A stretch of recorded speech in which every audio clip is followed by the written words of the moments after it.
Je suis née le 27 mars 1994 à la maternité Bichat dans le 18e arrondissement de Paris. C'était le premier accouchement de ma mère et rien ne s'est déroulé comme prévu. Le travail a été long et douloureux. Au moment de naître, la sage-femme s'est affolée parce que je n'arrivais pas à sortir la tête et que mon cœur commençait sérieusement à fatiguer.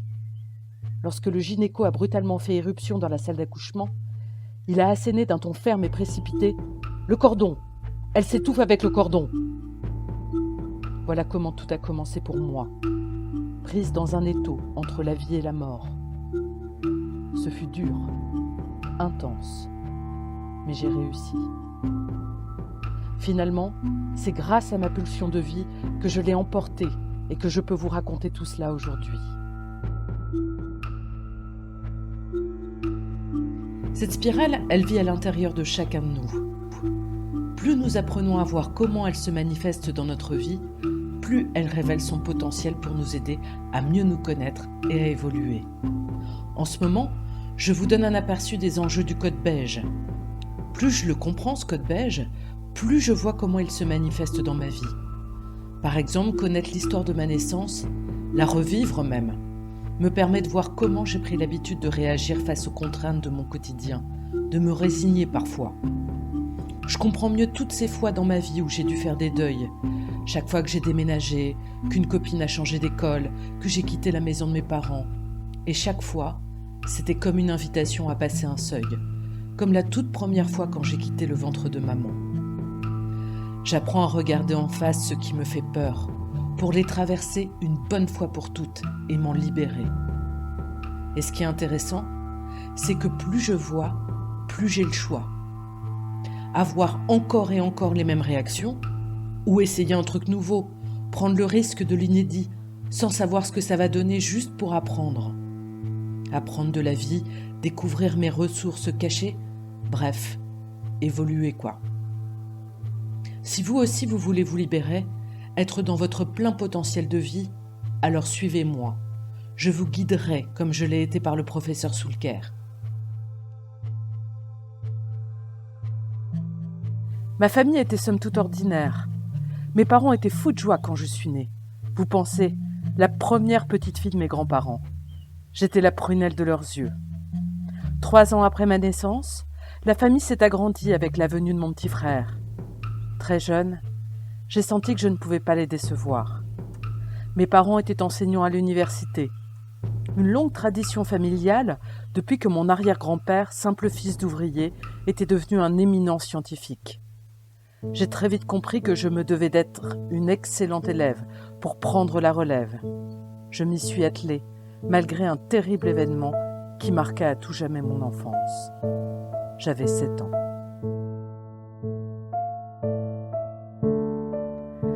Quand j'ai exploré mon code mauve, j'ai découvert que le prénom que nos parents nous donnent est chargé d'attente. Et évidemment, elles ne sont pas clairement dites. Bah oui, c'est une des caractéristiques du code mauve, tout s'y passe de manière implicite. Alors, j'ai cherché. Je suis allée à la rencontre d'une psychogénéalogiste pour qu'elle m'éclaire, et j'ai découvert que mon prénom était particulièrement relié au féminin. Il parle de ma difficulté à me relier à ma part masculine et à tout ce qu'elle peut m'apporter, comme la puissance, la capacité à passer à l'action et le courage. Il parle d'une difficulté pour moi à trouver ma juste place de femme par rapport aux hommes. En entendant ce décryptage, je me suis instantanément remémoré des souvenirs d'enfance, des ressentis, des bribes du roman familial qu'on m'a raconté plus jeune.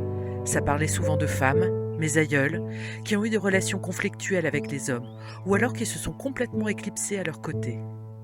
J'ai compris que réconcilier à l'intérieur de moi les hommes et les femmes de ma lignée me permettrait d'accepter et de développer le masculin en moi pour m'emmener vers plus de douceur. Alors, ça vous donne envie d'en savoir plus sur la signification de votre prénom ?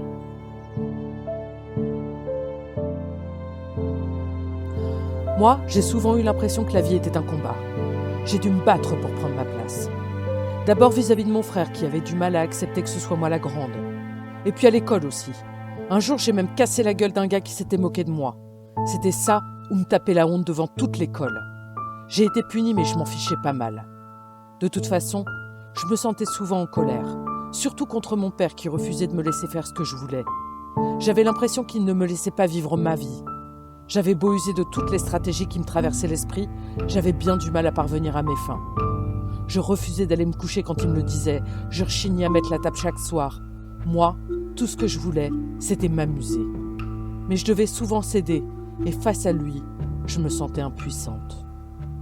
Je voulais juste hurler « Non, c'est moi qui décide, et d'abord je fais ce que je veux ».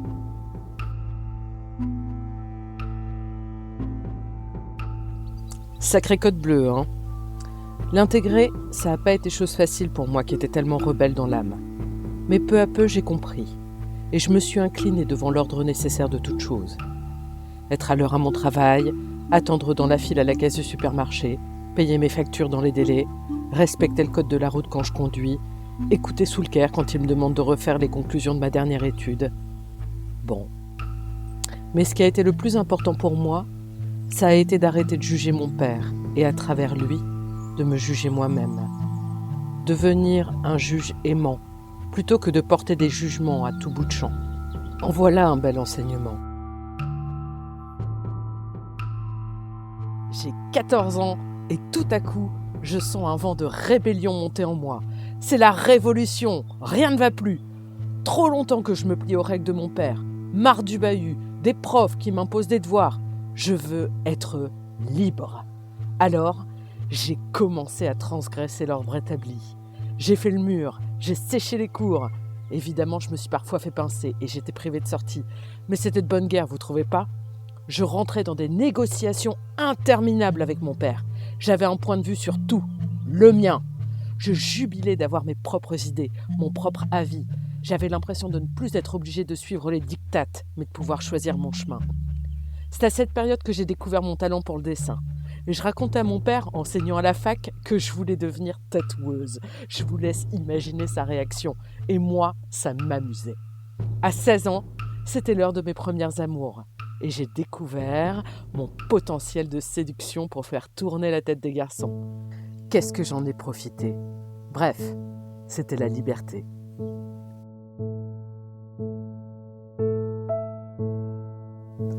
Enfant, j'adorais jardiner. Mon grand-père m'avait laissé un petit coin de son potager où je plantais des salades et des radis. Vous imaginez ma fierté quand ma mère préparait une salade de mon jardin pour le repas. J'étais émerveillée de voir comment une graine pouvait se transformer. Vous l'aurez compris, j'étais une enfant particulièrement sensible à la nature, mais aussi aux autres. Quand je suis devenue adulte, ces germes de conscience se sont réveillés et ont inauguré mon entrée dans le Code Vert.